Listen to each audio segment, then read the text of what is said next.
United States Senator from Kansas, Roger Marshall, is on the program. Senator, good to have you back on the show. It's great to be with you, and I just can't believe these news cycles. I mean, what can we cram everything in here in the next 5 or 7 minutes? I don't know. I don't even know if it's possible, but we're going to try. Let's see what we can do. Okay. Let me get the big beautiful bill update from you if I can, because I know the Senate has a different version from the House, and that's creating consternation. And both houses are working with very thin margins. What's the latest here, Senator?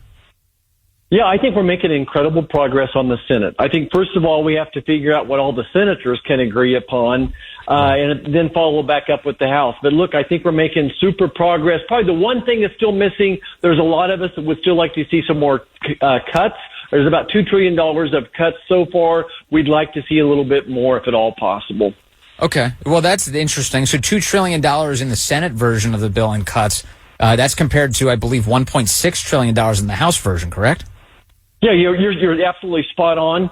We think there's another couple $100 billion setting there. We've given those suggestions to leadership. I just think it's an incredible negotiation going on now between House leadership with Mike Johnson and, of course, Leader Thune in the Senate and the White House. I can tell you they're all in the same room. They're working hard and just trying to find that sweet spot where we can get 218 in the House, 51 in the Senate. It's that simple. The one of the sticking points are these state and local tax deductions. When the president first got his tax reform plan in place, his tax cuts, he said, look, you can deduct taxes if you're in one of these high tax states, but only up to $10,000. We're not going to let the federal taxpayer subsidize the crazy out of control spending in these blue states. But the problem in the House is that there's a number of Republicans who live in those blue states who have these bases that are paying unbelievable taxes, and they're trying to bring them some tax relief. So the House raised it to a $40,000 deduction. I understand the Senate version pushed that back down to 10. Is that what's happening right now, Senator? That's what's in the official document that they're circulating, but I can assure you that's a marker. And this will be the very last thing that's finally negotiated. And I know everyone is fixated on the amount, $10, $20, $30, $40,000. Right. And by the way, that's a $400 billion hit over the next 10 years. Red states subsidizing blue states, $400 billion. But I really think it's when should you not be able to benefit from them? At what salary? If you're making $500,000 a year, should you still get that, be able to write that off? If you're making $600,000, where would we fit that number? So that's another dial to keep your eye on as we go forward. Okay. All right. That big, beautiful bill can't be passed fast enough, though. I'll tell you what, those tax cuts and that border security would be big. I mean, if you look, Senator Marshall, I know this is an issue that you care about a lot at our border right now. Tom Homan is reporting they're already up to now 2,000 deportations a day. They want to get to 3,000. They locked down the border entirely last month. 0 illegals who were released into the United States. Thanks to Tom Homan and company locking it down. He says they can get a lot more done once this legislation gets passed.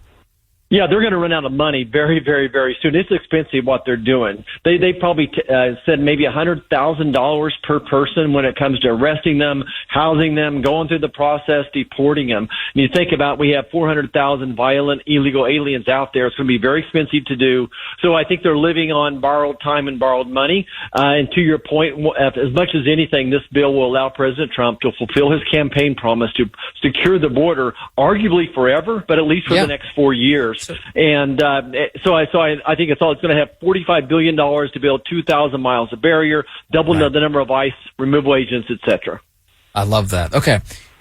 Speaking of spending cuts, one of the things that the Senate has in its possession is the rescissions request from the president. That's a $9 billion cut. That's for the NPR, that's PBS, that's USAID. And the House already took care of it. They passed it. It's in the Senate's control. I know John Thune just said something about it last week. He said that, we're going to get to it after the big, beautiful bill. We'll probably get to it in mid-July. Senator Marshall, take me through why you would have to wait at all. Why can't that just be quickly passed? This feels like an easy one. Yeah, I would think it would be too. The Senate we have a large number of nominations to get through as well. I don't want to make excuses. We have worked harder, more hours. We've approved more people, broken all the records. We can work more. I'm willing to work more. You wake up every day and you try to make your priorities. President Trump's pushing us on getting some of the nominations across the floor. Senate has some really crazy rules. I can't even explain them, but you have to you have to vote on everybody 4 times before it's actually official. So I think we're willing to do it. On the other hand, we don't walk and chew gum very well. So if Thune can figure out a way to get it in there, he will as soon as possible. I sure hope so. You know, as well as I do, this is just a really simple test for the Senate. This is, can we cut a measly $9 billion? That's the easiest threshold I can even imagine for the reviled NPR and PBS. I'd love to see it happen with some haste here, Senator.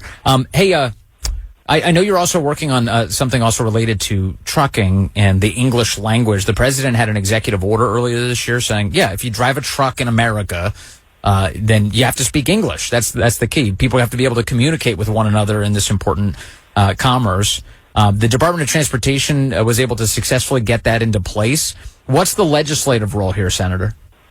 Right. So we want to codify President Trump's rules. So that way, heaven forbid, another Barack Obama president comes in here, and he's the one that said it was okay. So he took this rule out that required the English language to drive. And we're not just talking little trucks. We're talking the big trucks, the big semis that we see on the roads. I mean, it just makes sense. And by the way, I'm not the first to say this, but common sense is not very common in Washington, D.C., but under President Trump, he's restoring common sense. This is just a common sense issue, that if you're driving a big truck, you need to be able to take a driver's test in English and be able to read and speak English proficiently. It's just common sense.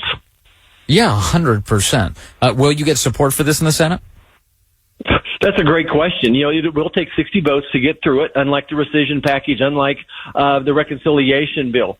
It'll be hard. I got to tell you, it'll be hard. My folks across the aisle here just don't have much empathy for anything that Donald Trump's doing right now. So when they find out Donald Trump wrote a rule, they've got Trumpitis. They're going to say, "Oh my gosh, we can't touch this one." So it'll be hard.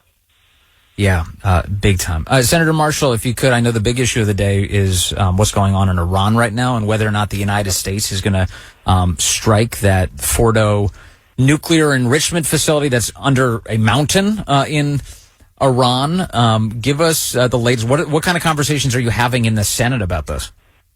Well, I think that we all agree that Iran cannot have nuclear weapons. I think that is the absolute bottom line. I think that we have trust that President Trump is weighing all the different sides of this conversation. I think that most of us hope that Israel can finish the job. I think that there's a way that they can finish the job as well without us. I think that's what would be best. And I certainly don't want to get ahead of the president. If he decides differently, there'll be a darn good reason that he decided differently, if that makes sense. Mm-hmm. Yeah, he's obviously clearly weighing this strike. But at the same time, I heard him say today when he spoke to the press that he's aware of all of the reasons that he was elected, of course, because, you know, he's the guy. And he said one of them is that he's not looking to get into any sort of endless war. And one could argue that the war with Iran has been endless to begin with. But he's pointing out that the American people are reticent to get into quagmires that put American lives on the line without clear justification. Meanwhile, he's also made as a campaign promise a commitment to making sure Iran doesn't get a nuclear weapon. Do you get the sense that Washington in any way takes those tensions seriously? I think we do take it seriously, and I think that President Trump's going to have to decipher all of this. Like, you know, I'm a physician. Sometimes I have to come up with some really tough decisions on what to do for people. I don't want to prescribe chemotherapy. I don't want to prescribe surgery, but sometimes you have to do that. If President Trump does something, it's going to be a very precise strike. We're going to be in and out of there. But I think I never want to speak for the president. I think that most senators hope and believe that Israel can finish the job on their own. We'll continue our defensive posture, do everything we can to stay out of war. And I think that this is a great opportunity. Again, we're talking about us, but look through the eyes of the Iranian people. This is a great time for them. What we're hoping to see over there is regime change as well, and in this terrorist organization. So we have confidence that President Trump will thread the needle properly to do whatever needs to be done. But the great thing is, I know philosophically, President Trump is not going to get us into another endless war. Right. So you're not one of the guys who's saying we need to send American troops over, and they'd be enthusiastic about doing that because your colleague, no. Your colleague in South Carolina, Lindsey Graham, was on television saying that very thing last night. He said 100% of the troops would want to go to war in Iran. And I'm sitting there listening to that going, I don't think that's right at all. What in the world are you even talking about? Why are you on television right now trying to whip people into a frenzy here? It sounds like you're saying, look, let Israel do this thing. Oh my gosh, we do not want American troops in there. I think we would all just have a fit to see one American troop in there on the ground. It's big difference between that and a precision strike. If that's what's necessary, President Trump has demonstrated precision strikes in the past. But I just don't see any circumstances that we're going to have American boots on the ground in this. Look, Israel's got this under control. Why do we want to go in there and make this thing get worse? On the other hand, I certainly believe that Iran was very close to nuclear warheads. They had 60% enriched uranium, enough to make at least 10 atomic bombs. Look, nuclear power plants in America never go beyond 6% enrichment. So they're sitting there at 60%. There's no doubt in my mind that they were planning on making a nuclear weapon. Right. If you enrich it beyond... Yeah, if you enrich it beyond your civilian needs, you're clearly suggesting you want to use it for something else, and that something else is obviously, in 2025, a weapon. The other piece is, why would you build a nuclear enrichment facility under a mountain? That's like Dr. Evil stuff. Obviously, once you put the lab under a mountain, it sort of begins to tip your hand as to what you're up to. Right, and so at the end of the day, we need to destroy all of it. It all needs to be gone. They've obviously demonstrated that they don't get along and play well with others, that they want death to Israel, they want death to America. So we need to end their ability to have nuclear weapons. I would like to see the regime ended, but I think that's up to the Iranian people as much as anybody else. So Israel's got this under control. Let's all take a breath, and let's just have some confidence in President Trump. He does get to determine what America first means here. Okay, one more for you. Do you get the sense that there's any conversation about what happens if the regime changes, Senator Marshall? Like, what happens in the aftermath? Because we've seen this happen a million times in a million different places, and it is not necessarily a clean sort of rainbows and sunshine situation. There's always a bit of chaos, a lot of chaos in some cases when the regimes change. And in the case of Iran, there's a lot of big interests involved here. China depends on them for a lot of energy. Iran sends 90% of its oil exports there. The Strait of Hormuz is in play. 20% of the world's energy flows through there. We're looking at some really meaningful sea changes if that regime collapses. What happens next? Yeah, I think it's a great time for us to listen to each other. I think this is a good reason that President Trump has worked with relationships on many of the countries in the Middle East. So I think, we got to start right there in the Middle East is what do the Saudis think? What does Qatar think?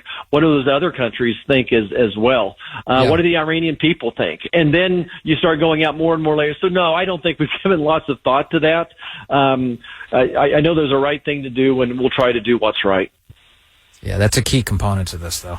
A very key component. Senator Marshall, thank you for your time. I really appreciate you coming on with us today, sir.